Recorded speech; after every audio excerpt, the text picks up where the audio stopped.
Hello students, आज हम integral chapter को फर्दर प्रोसीड करेंगे। लास्ट लेक्चर में हमने इंटीग्रेशन का इंट्रो पढ़ा था कि इंटीग्रेशन होता क्या है। इंटीग्रल्स जो डेरिवेटिव फाइंड आउट करते थे उनका एंटी डेरिवेटिव को ही इंटीग्रल कहा जाता है। उन्हीं पे बेस्ड आज हम क्वेश्चंस करेंगे एक्सरसाइज 7.1 के। तो आइए करते हैं क्वेश्चंस। एक्सरसाइज 7.1 का एनसीईआरटी की बुक के क्वेश्चन नंबर 1 देखिए। Find an antiderivative of the following functions by method of inspection। ध्यान से पढ़ो इसको। हमें डायरेक्ट इंटीग्रेशन नहीं करना, डायरेक्ट इंटीग्रेशन नहीं करना। जैसे हमने इंस्पेक्शन से क्या किया था, फॉर्मूले बनाए थे लास्ट लेक्चर में, उसी तरह से इस क्वेश्चन में भी इंस्पेक्शन से ही फाइंड आउट करना है। अगर डायरेक्ट कहता तो डायरेक्ट तो बहुत आसानी से हो जाता, ठीक है। तो इंस्पेक्शन से कोशिश करते हैं हम एक बार। सबसे पहला है फाइंड द एंटी डेरिवेटिव। देखिए, आपको इंटीग्रल भी कहा जा सकता है, एंटी डेरिवेटिव भी कहा जा सकता है। एक और शब्द होता है प्रिमिटिव। प्रिमिटिव ये सभी इंटीग्रल फाइंड आउट करें, इंटीग्रेशन के ही क्या है, नाम है इंटीग्रल फाइंड आउट करने के। तो इंटीग्रल फाइंड आउट करने के प्रोसेस को क्या कहते थे, इंटीग्रेशन, ठीक है। तो उसी का नाम है, चाहे प्रिमिटिव पूछ ले, चाहे इंटीग्रल पूछ ले, चाहे एंटी डेरिवेटिव पूछ ले, आपको उसका इंटीग्रल फाइंड आउट करना है, ठीक है। यानी आपको इंटीग्रेशन करना है सिंपल शब्दों में, ठीक है। इंटीग्रेशन के ही नाम है। देखिए पहला क्वेश्चन, पहला सवाल है कि आपको question number 1 exercise 7.1 sin x sin 2x dx ये फाइंड आउट करना है, ये फाइंड आउट करना है। तो हमें इंस्पेक्शन की सहायता से करना है। तो बताओ, सबसे पहले हमें ये देखना है, ये पता होना चाहिए कि sin 2x, ये जो इसके साथ 2 लगा हुआ है, इससे कंफ्यूज नहीं होना। अगर आपसे कोई पूछता कि sin x का इंटीग्रेशन इंस्पेक्शन से बताओ, तो क्या बता देते हैं, डायरेक्ट क्या हो जाता, माइनस cos x, है ना, डायरेक्ट बता देते। यानी अब यहाँ पे साथ में 2 है, तो 2 बाद में देख लेंगे, एक बार डिफरेंशिएट करके देखते हैं किसको, किसका आएगा, ये कोस का ही आएगा। तो कोस किससे आएगा, एंगल क्या है, एंगल तो सेम ही रहता है, एंगल थोड़ी चेंज होता है। किससे आ सकता है, cos 2x से। तो एक बार हम फाइंड आउट करके देखते हैं d/dx ऑफ cos 2x क्या आता है, ठीक है। देखो सोल्व करो उसको, क्या आएगा, cos का डिफरेंशिएशन करो, minus sine angle as it is. अब एंगल x के अलावा कुछ और है तो उसका डिफरेंशिएशन कर देंगे, 2x का डिफरेंशिएशन करेंगे तो 2 आ गया, 2 आ गया, तो ये आया। हमें क्या करना है, हमें क्या करना है, हमें sin 2x चाहिए इधर केवल, क्योंकि sin 2x का इंटीग्रेशन करना है ना। जो लास्ट लेक्चर में हमने सीखा था, क्या करेंगे, केवल इसी को छोड़ देंगे तो d/dx हटा देंगे, वो एंटी डेरिवेटिव हो जाएगा, सीधी सी बात है, ठीक है। तो यहां से हमें क्या करना है, इस -2 को यहां से हटाना है। -2 किधर चला जाएगा, दूसरी साइड, ठीक है। -2 किधर चला जाएगा, उस साइड, लेके जाओ। -1/2 d/dx of cos x, cos of 2x, ठीक है, इज इक्वल टू क्या हो गया, sin 2x, ठीक है। अब केवल sin 2x ही तो बच गया।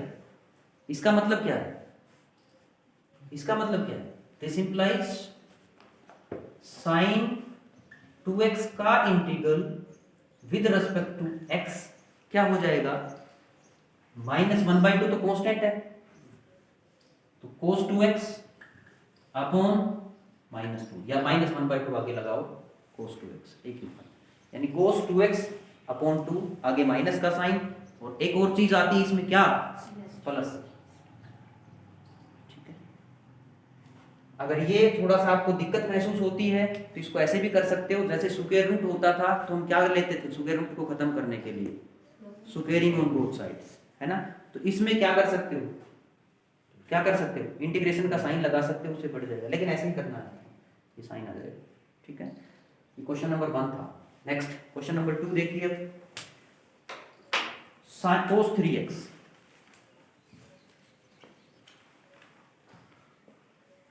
इंटीग्रल फाइंड आउट करना है हमें cos 3x dx। तो cos 3x किसका डेरिवेटिव हो सकता है, उसको तो कांस्टेंट को तो बाद में देख लेंगे, हम डिफरेंशिएशन की सहायता से पहुंचेंगे इंटीग्रेशन के फार्मूले पे। ठीक है, करो। cos 3x का क्या होगा बताओ, मतलब साइन का ही हो सकता है ना, एक बार हम साइन करके देख लेते हैं। तो sin 3x का डेरिवेटिव किसका लेके चलेंगे, हमें तो ये देखना है डेरिवेटिव किसका लेंगे हम, sin 3x साइन, यानी किसका डेरिवेटिव cos x होता है साइन का, तो वही लेके चलते हैं, कांस्टेंट अपने आप आगे पीछे हो जाएंगे। dy dx ऑफ, देखो कितना आ जाएगा, साइन का क्या होता है cos ऑफ 3x इनटू, फिर से 3x का करेंगे तो क्या हो जाएगा 3। अब हमें तो क्या चाहिए, केवल इधर cos 3x चाहिए, इस 3 को इधर ले आएंगे, क्या हो जाएगा 1/3 dy dx of sin of 3x is equal to cos of 3x। इसका मतलब क्या होगा, integral of cos 3x dx is equal to 1/3 into sin 3x, ठीक है, प्लस में c।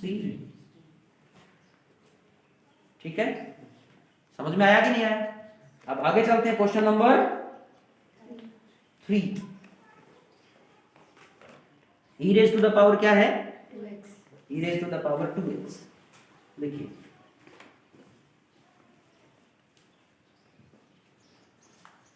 दिखाई दे रहा है यहां तक,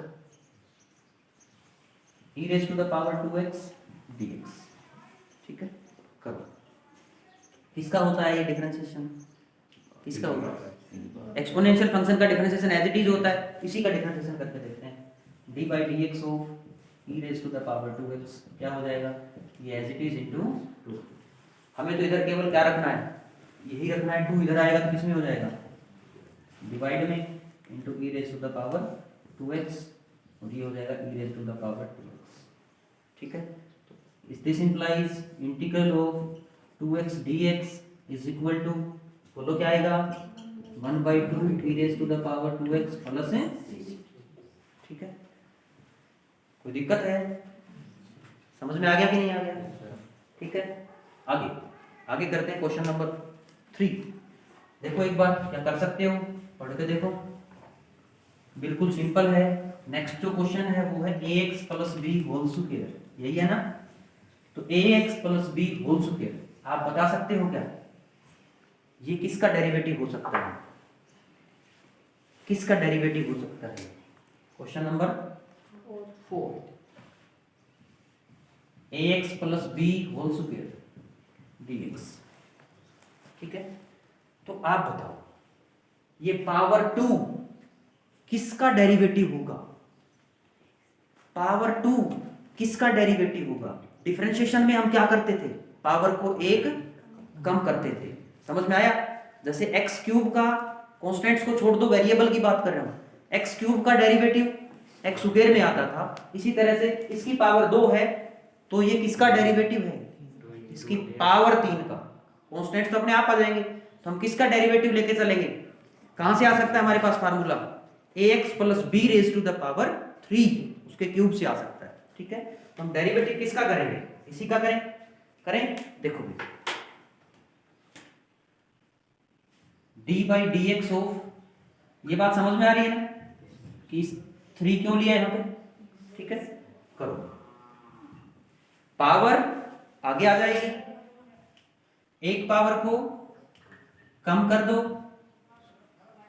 उसके बाद पावर को कम कर दिया, उसके बाद ब्रैकेट में यदि x के अलावा कुछ और है तो हम उसका क्या करते थे, डेरिवेटिव फाइंड आउट करते थे। करो इसका डेरिवेटिव फाइंड आउट करो, ax प्लस b, ax में a तो यहाँ पे कांस्टेंट है, आर्बिट्रेरी कांस्टेंट है, आर्बिट्रेरी कांस्टेंट है तो क्या करेंगे, a आगे आ जाएगा, x का डिफरेंशिएशन कितना हो जाएगा 1, तो ये तो आपको आता ही होगा, a आगे लगा दो। ठीक है, तो इसका डेरिवेटिव आया ये। अब हमें चाहिए क्या था, केवल ये चाहिए, ये इधर आ जाएगा 1/3a into d by d x of a x plus b whole cube is equal to a x plus b whole square. ठीक है, तो दिस इंप्लाइज हमें इंटीग्रल में करना है, हमें तो ये निकालना था तो इसका एंटी डेरिवेटिव क्या होगा, ये डी बाई डी एक्स हट जाएगा। एंटी डेरिवेटिव का मतलब इसका integral ax plus b whole square dx is equal to 1/3a into ax plus b whole cube plus c। समझ में आया? इसकी सहायता से एक और चीज सीखोगे आप, यदि ax plus b raise to the power n हो, यानी अंदर यदि लीनियर फंक्शन हो x में, अंदर यदि लीनियर फंक्शन हो x में और उसका आपको इंटीग्रल फाइंड आउट करना हो तो क्या आ जाएगा, देखो यहां से क्या आया आपने पास, इसकी पावर 1 बढ़ा दी तो इसकी भी पावर 1 बढ़ा दो, ax plus b raise to the power n plus 1 बटे में कितना आया, बटे में जो पावर आई थी, पावर 1 बढ़ाने के बाद जो पावर आई थी वो पावर इनटू x का कोफिशिएंट, यही तो आया। पावर बढ़ाने के बाद देखो कोफिशिएंट आ गया और पावर बढ़ाने के बाद, बढ़ाने वाले तो सभी में आती है, नई चीज क्या आई है, कोफिशिएंट ऑफ x। अगर लीनियर फंक्शन होगा x में तो नीचे पावर तो आई आएगी, पावर के साथ और क्या लग जाएगा, कोफिशिएंट ऑफ x, ठीक है। तो ये क्या आ जाएगा नीचे n प्लस 1 इंटू 3, ठीक है। तो ये ध्यान रखना है आपको, ना sorry n plus 1 into a, इसका कोफिशिएंट a था, ठीक है। तो ये ध्यान रखना है आपने, अगर आपसे कोई पूछता है कि x raise to the power 6 का इंटीग्रल फाइंड आउट करो तो 7/7, इसी तरह से 3x प्लस 2 का की पावर 2 इसका इंटीग्रल बताओ तो क्या हो जाएगा, इसका इंटीग्रल क्या हो जाएगा, इसकी 3x plus 2 raise to the power 3/3। लेकिन अगर आपसे कोई पूछे कि x square plus 6x plus 5 into dx या इसकी पावर 2 dx, इसका इंटीग्रेशन करना हो तो क्या पावर बढ़ाओगे, नहीं, ऐसे नहीं बढ़ाना। यहां सभी की पावर बढ़ती नहीं है, पावर कब बढ़ेगी, केवल जब लीनियर फंक्शन, ये बात ध्यान रखना, ठीक है। दूसरी बात, इंटीग्रल में भी हमने देखा है कि जैसे साइन का कोस, कोस का साइन कब बन रहा था, जब केवल एंगल क्या था उसका, लीनियर ही था, x, उसका कोफिशिएंट ही नीचे आ रहा था, उसमें पिछले क्वेश्चंस में देखा था हमने। अगर उसके साथ कुछ और हो, जैसे साइन के साथ कुछ और आ जाए कोस ऑफ x, तो हम इसको इंटीग्रेट नहीं कर पाएंगे, ठीक है। केवल x में लीनियर होना चाहिए, उसके अलावा कुछ नहीं होना चाहिए। इसमें भी लीनियर होना चाहिए x में, उसमें भी लीनियर ही होना चाहिए उसके एंगल्स केवल x में, उसके अलावा कुछ और होगा तो उसके लिए अलग तरीका होगा, वो हम आगे डिस्कस करेंगे, ठीक है। तो अब चलते हैं, ये क्वेश्चन कितने हो गए, 4 हो गए। नेक्स्ट क्वेश्चन पे चलते हैं, क्वेश्चन नंबर 5, पांचवा सवाल। पांचवा देखो क्या है, sin 2x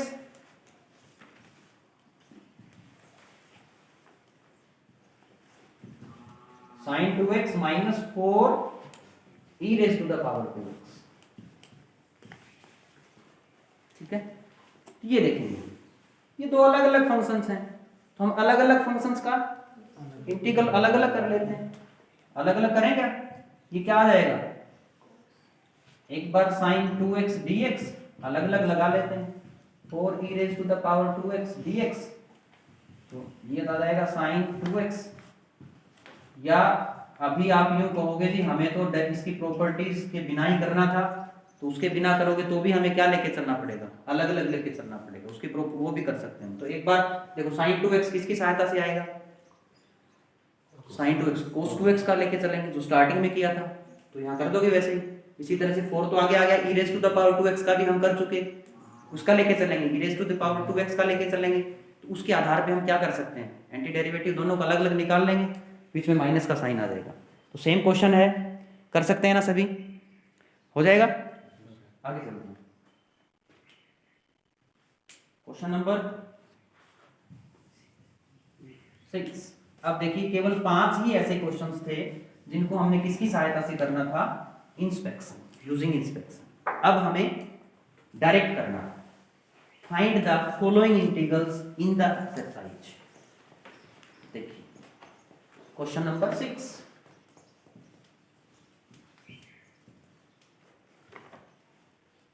four e raise to the power 3x plus 1 into dx। तो देखिए भाई कितने फंक्शंस हैं यहाँ पे, 2 फंक्शन है, बीच में प्लस का साइन, एक ये और एक ये। और इंटीग्रल क्या करता है, दो फंक्शंस के बीच में यदि प्लस माइनस है तो डिस्ट्रीब्यूटिव होता है। अलग अलग लगा दो, साइन अलग अलग लगाओ, एक बार 4 into e raise to the power 3x dx अलग अलग लगा दो, प्लस 1 इंटू dx। सोल्व करो उसको। कैसे सोल्व करते हैं, फंक्शन के साथ कांस्टेंट टर्म है, कांस्टेंट बाहर आ जाएगा, बिल्कुल सिंपल है। एक्सपोनेंशियल फंक्शन का इंटीग्रेशन क्या होता है, एक्सपोनेंशियल फंक्शन का इंटीग्रेशन एज इट इज, तो ये हो जाएगा e raise to the power 3x और अपॉन में x के साथ अगर कुछ और है तो क्या आ जाएगा, x के साथ अगर कुछ और है तो वो नीचे आ जाएगा, x का कोफिशिएंट, ठीक है। प्लस इसका c1 कर सकते हैं भाई, साथ में c1 कांस्टेंट, प्लस 1 का 1 किसका डिफरेंशिएशन होता था, x का, तो 1 का इंटीग्रेशन क्या हो जाएगा, x। समझ में आ गया, या दूसरे शब्दों में x की पावर 0 प्लस 1 अपॉन 1 कर देंगे, वही आना है। समझ में आ गया, तो 1 का इंटीग्रेशन हमेशा क्या होगा, x प्लस c2। या दूसरी तरह से आप देखिए कांस्टेंट ये भी है और ये भी है, तो क्या कर देंगे, c1 प्लस c2 को एक अलग से नाम दे दिया हमने, क्या नाम दे दिया, c। डायरेक्ट भी कर सकते हो आप, इस क्वेश्चन को मैंने वैसे एक बार समझाया है आपको कि आप कहोगे दो इंटीग्रेशन थे, आपने इंटीग्रल के साइन दो थे और आपने एक ही कांस्टेंट लगाया है, तो कांस्टेंट प्लस कांस्टेंट क्या आना है, कांस्टेंट ही आना है। समझ में आ गया, तो चाहे दोनों को अलग अलग सोल्व करके प्लस सी कर सकते हो, ठीक है। आगे चलिए क्वेश्चन नंबर 7।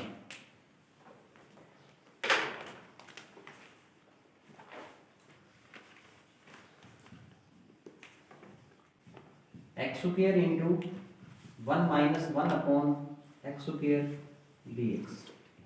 इसमें फिर से देखो जी, थोड़ा सा सोचो, इस क्वेश्चन में ब्रैकेट के अंदर दो अलग अलग फंक्शंस हैं, लेकिन इस ब्रैकेट वाले को हम एक बार क्या मानेंगे, एक फंक्शन, बाहर वाले को भी एक function.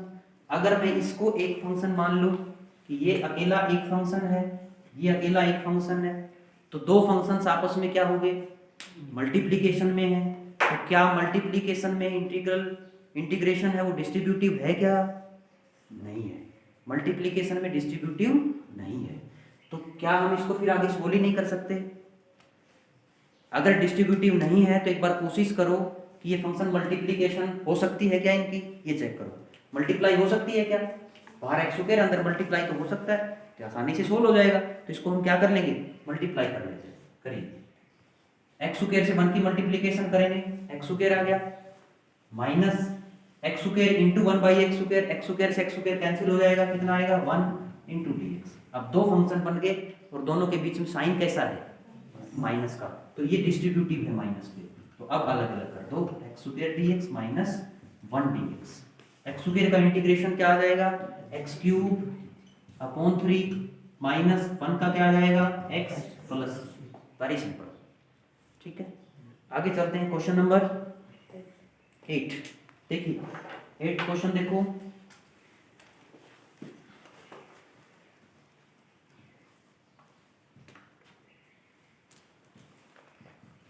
ax square plus bx plus c into dx।